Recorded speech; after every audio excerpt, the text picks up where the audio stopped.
For 200 years, this forest had no memory of them. No tracks pressed into the snow, no flattened circles of grass where a massive body had slept the night before, no muddy trails worn into the hillside by a herd moving toward water. Then, one day in 2014, a convoy of trucks rolled into the Tarcu Mountains in southwestern Romania, carrying something this land hadn't seen in 2 centuries.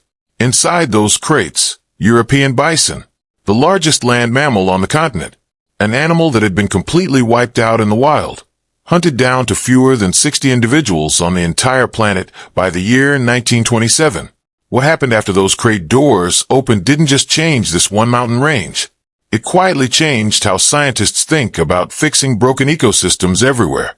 To understand why this mattered so much, you have to understand what these mountains had quietly become. The southern Carpathians look wild from a distance: steep slopes, dense beech forests, alpine meadows rolling toward the horizon.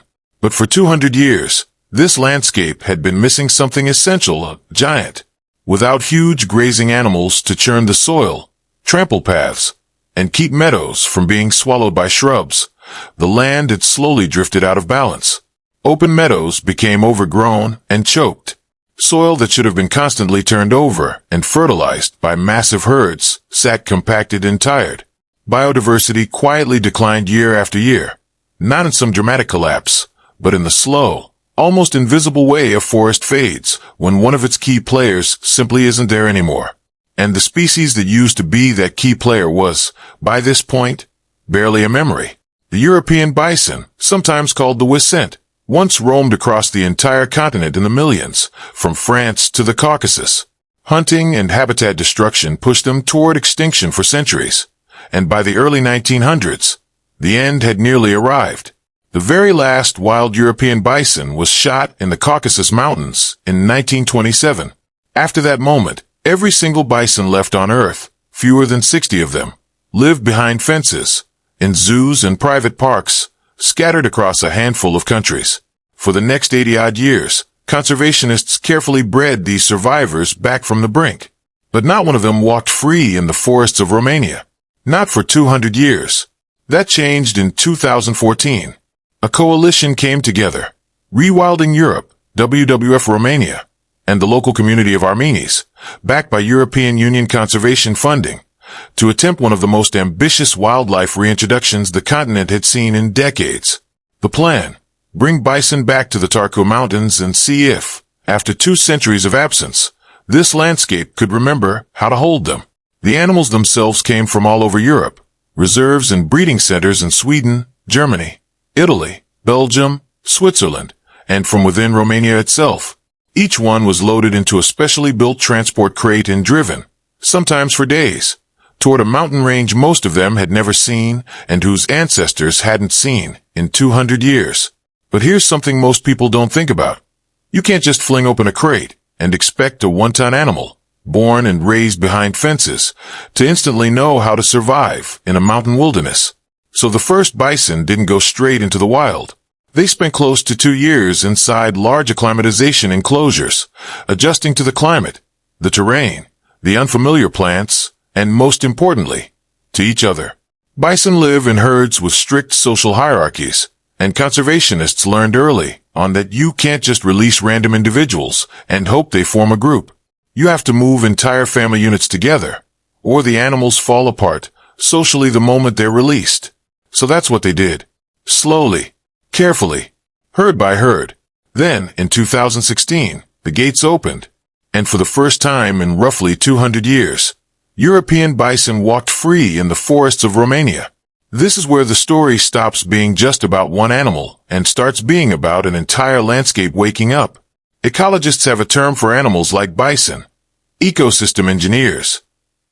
It means their everyday behavior, the stuff they'd be doing anyway, just to eat and live, physically reshapes the world around them. As the herds grew and spread across the Tarcu Mountains, their grazing began opening up meadows that had spent decades disappearing under shrubs and scrub growth. Their sheer size and movement trampled paths through dense vegetation, breaking up uniform thickets into a patchwork of open grass and forest edge, exactly the kind of varied, messy landscape that supports the widest possible range of insects, birds, and small mammals. A forest that's all one thing, all the time, is a forest with limited options. A forest with bison and it becomes a forest with choices. Their droppings became tiny ecosystems all on their own, feeding insect populations and slowly enriching soil that had been starved of nutrients for generations. And here's the detail that genuinely surprised even the people running this project. For years, the fear among conservationists was that introducing big grazing animals into a recovering landscape might backfire, that they'd overgraze fragile vegetation and undo years of restoration work. Then, in 2024, a study using a model developed by researchers at Yale looked specifically at landscapes like this one, and it found the opposite. Where large grazers like bison were present, grasslands were storing more carbon, not less.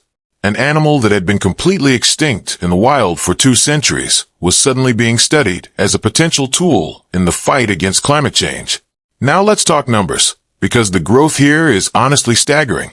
From that first small group of translocated animals in 2014, the free-roaming bison population in the southern Carpathians didn't just survive, it multiplied. It crossed 100 individuals, then 150. Then, roughly a decade after that first release, it passed 200, making this one of the largest free-roaming bison populations anywhere in Europe.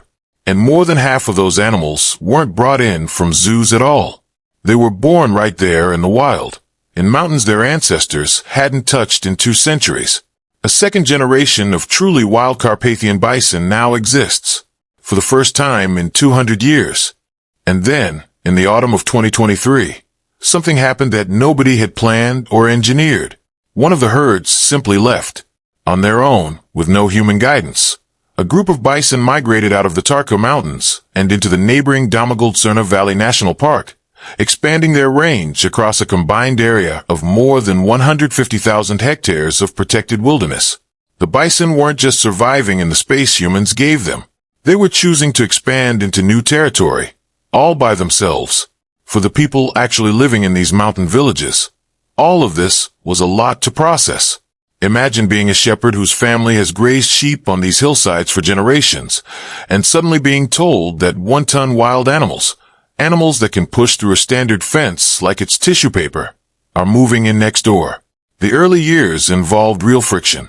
Conservation teams worked closely with local communities, installing electric fencing around sensitive areas, fitting GPS collars on herds so their movements could be tracked in real time, running ranger patrols, and launching education programs so people understood bison behavior instead of just fearing it. But something else happened too. Something that turned a lot of that early anxiety into opportunity. Before the bison arrived, this remote part of Romania had almost no tourism. There was simply no reason for outsiders to come.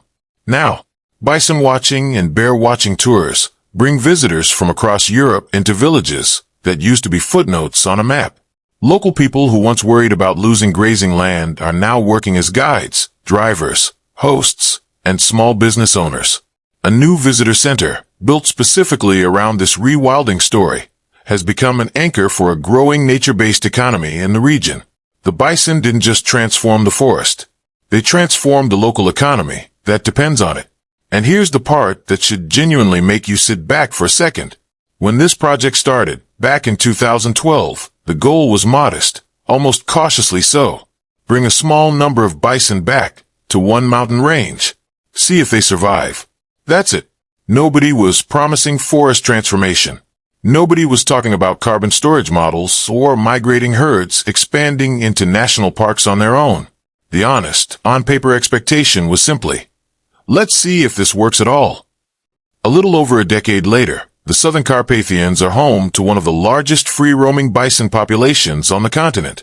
Over 200 animals, and climbing fast, with more than 20 calves born in a single recent year alone. They've restored landscapes in ways that surprise the ecologists studying them. They've moved into new protected areas entirely on their own. They've helped rebuild a rural economy that had been quietly fading for decades. And the long-term target now is 350 to 450 individuals by 2030. The population size considered necessary for this herd to be fully self-sustaining, genetically healthy, with no further outside intervention required forever. The forest of the Tarko Mountains looks different now than it did before 2014. Greener in places that had been choked with scrub. More open in places that had been one uniform thicket for as long as anyone could remember. Alive with species that had quietly thinned out and are now quietly coming back. All because something that had been missing for 200 years was finally allowed to come home. And it all started with a handful of crates, a convoy of trucks, and a decision to bring back something everyone else had written off as gone for good. So here's the question worth sitting with. If one animal, reintroduced to one mountain range, can restore soil, rebuild biodiversity, create new jobs, and even reshape how scientists think about fighting climate change, what else have we already given up on? That's just sitting there, waiting for someone to open the crate. If this story surprised you, subscribe, because the Carpathian bison aren't the only extinct comeback story out there. There are dozens more like this happening right now, all over the world, and most people have never heard of a single one of them.